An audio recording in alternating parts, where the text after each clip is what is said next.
하나가 요즘 좀 수상한 움직임을 보이고 있습니다. 2018년에 미련 없이 팔아버렸던 어떤 회사의 주식을 7년 만에 다시, 그것도 조 단위 돈을 쏟아부으면서 사모으고 있거든요. 그 회사가 바로 우리나라 전투기를 만드는 한국항공우주입니다.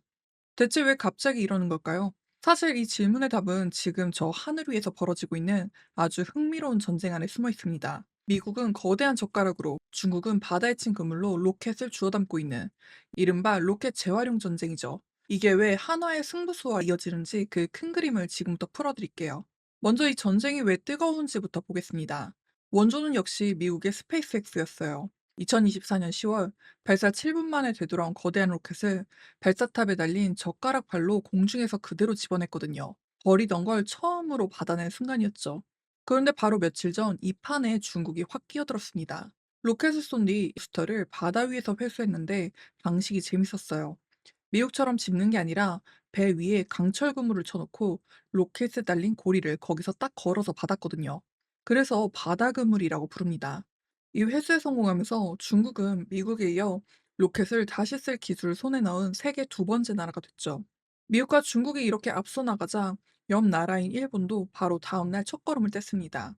작은 실험 로켓을 11m쯤 띄웠다가 착륙시킨 40초짜리 걸음마였죠. 심지어 일본은 나라뿐만 아니라 민간까지 뛰어들었는데, 정확히는 혼다의 자회사가 민간 기업 최초로 제사용 로켓 이착륙 시험에 성공했을 만큼 온 나라가 이 기술에 달라붙어 있어요. 대체 왜 이렇게 매달리는 걸까요? 답은 딱 하나인데요. 돈입니다. 로켓은 원래 한 번 쓰고 버리는 세상에서 제일 비싼 일회용품이었는데, 이걸 재활용하며 우주로 가는 값이 확 떨어지거든요. 그래서 재활용을 앞세운 스페이스X가 지금 세계 우주 발사 시장을 앞장서서 이끌고 있고요. 다른 나라들도 다급하게 그 뒤를 쫓고 있는 중입니다. 자, 그럼 여기서 제일 궁금한 거. 이 전쟁에서 우리 한국은 어디쯤에 있을까요? 솔직히 말씀드리면 한참 뒤에 있습니다. 우리는 이제야 차세대 발사체라는 재활용 로켓 개발에 뛰어들어서 2조 원 넘는 돈을 들이고 있거든요. 이 로켓의 첫 발사가 2031년, 그걸로 달 착륙까지 노리는 게 2032년입니다. 그마저도 지금은 겨우 설계도를 그리는 단계고요. 업계 관계자도 솔직히 인정했는데요. 주변국에 비해 수년 뒤처진 건 사실이라고요. 중국은 진짜 로켓을 바다에서 받아내는데 우리는 아직 도면을 그리는 셈이니 격차가 꽤 큰 거죠. 그런데 바로 이 뒤처진 판을 통째로 뒤집어 보겠다고 팔을 걷어붙인 곳이 있습니다. 그게 바로 한화예요. 한화는 이미 2021년에 스페이스허브라는 우주 조직을 만들어서 로켓과 위성통신을 한 묶음으로 키워왔습니다. 우리의 대표 로켓 누리호를 총괄한 것도 한화였고요. 여기엔 오너의 의지도 강하게 실려 있었는데, 김승현 회장이 올해 초 우주로 가는 것은 한화의 사명이라고 못을 박았을 정도예요. 하나가 그리는 그림은 꽤 큽니다. 스페이스X가 로켓을 값싸게 쏘아 올려 우주를 돈 되는 시장으로 확 열어줬었잖아요. 하나는 거기에 우리가 강한 전투기와 항공엔진, 방산까지 통째로 얹어보겠다는 거예요. 그런데 그 야심찬 그림에 딱 한 조각이 비어 있습니다. 그 빠진 조각이 바로 완제기, 그러니까 비행기 한 대를 통째로 설계하고 만드는 능력이었어요. 하나는 항공 엔진도 레이더도 로켓도 다 가졌는데 정작 그걸 담을 비행기 몸체가 없었던 거죠. 아무리 좋은 부품을 쥐고 있어도 완성된 기체가 없으면 반쪽인 셈인 거예요. 그 몸체를 만드는 국내 유일한 회사가 오프닝에서 말씀드린 바로 그 한국항공우주예요. 우리나라에서 완제기를 만드는 하나뿐인 기업이거든요. 게다가 위성까지 만들고요. 그러니 하나가 한국항공우주를 품기만 하면 로켓부터 위성, 전투기, 엔진까지 전부 갖춘 완전체가 되는 겁니다. 그래서 하나가 한국항공우주 사냥에 나선 거예요. 그 사냥 방식이 아주 조용하고 집요했습니다. 주가가 튈까봐 공개적으로 확 사들이지 않고 시장에서 야금야금 주식을 모았거든요. 손 털고 나갔던 회사에 7년 만에 슬그머니 돌아와서는 지분이 5%를 넘자 경영에 참여하겠다고 선언했는데, 그 뒤로는 불과 한 달 만에 국민연금까지 제치고 2대 주주 자리를 꿰찼습니다. 지금은 지분이 12%를 넘겼고요. 연말까지 15% 안팎으로 더 늘리게 되는 계획이고요.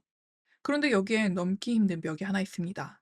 한국항공우주의 진짜 주인, 그러니까 최대 주주가 지분 26%를 쥔 수출입은행이라는 정부 쪽 기관이거든요. 하나가 아무리 삼아도 이 정부 지분을 넘기지 않는 한 경영권까지 가긴 어려운 거죠. 그럼 하나는 대체 뭘 보고 이렇게까지 지분을 쌓은 걸까요? 하나가 그리는 최종 그림은 한국판 스페이스X예요. 하나가 로켓을 쏘고 그 위에 한국항공우주가 만든 위성을 실어 올리고, 그 위성으로 통신과 데이터 장사까지 하는 발사부터 서비스까지 한 회사가 다 하는 구조인 거죠. 스페이스X가 로켓을 쏘고 스타링크로 인터넷을 파는 것과 똑같은 그림이에요. 이건 정부 구상과도 딱 맞물립니다. 엔진을 만드는 창원의 하나, 완제기를 만드는 사천의 한국항공우주, 그리고 고흥의 나로우주센터를 하나로 잇는 남부 우주항공 벨트가 그거거든요. 사실 세계 방산 시장에선 이미 이런 통합이 대세입니다. 덩치 큰 기업들끼리 뭉쳐야 살아남으니까요. 하나도 그 흐름에 올라탄 셈인 거죠. 자, 여기까지만 들으면 참 완벽해 보이는데요. 근데 현실엔 넘어야 할 산이 만만치 않습니다. 우선 한국항공우주 노조가 경영 독립성을 해친다며 반발하고 나섰습니다. 동계산도 복잡한데 한국항공우주는 나란히 성격이 강해서 예산이 깎이면 회사가 직접 빚을 내 메워야 할 정도라 인수해봤자 남는 게 있겠냐는 회의론도 있고요. 무엇보다도 허락의 벽이 높습니다. 방산회사는 주인이 바뀌려면 나라의 승인도 여러 장을 받아야 하거든요. 산업부 장관의 승인도 필요하고 특정 기업이 방산을 독점하는 것 아니냐는 공정거래위원회의 심사도 통과해야 합니다.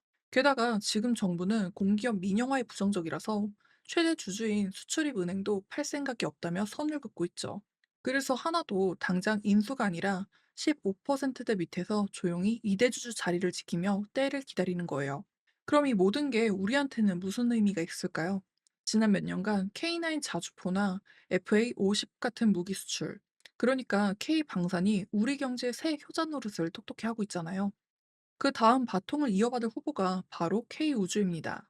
그리고 그 판을 누가 어떻게 짜느냐의 한판에 지금 하나와 한국항공우주가 서 있는 거고요.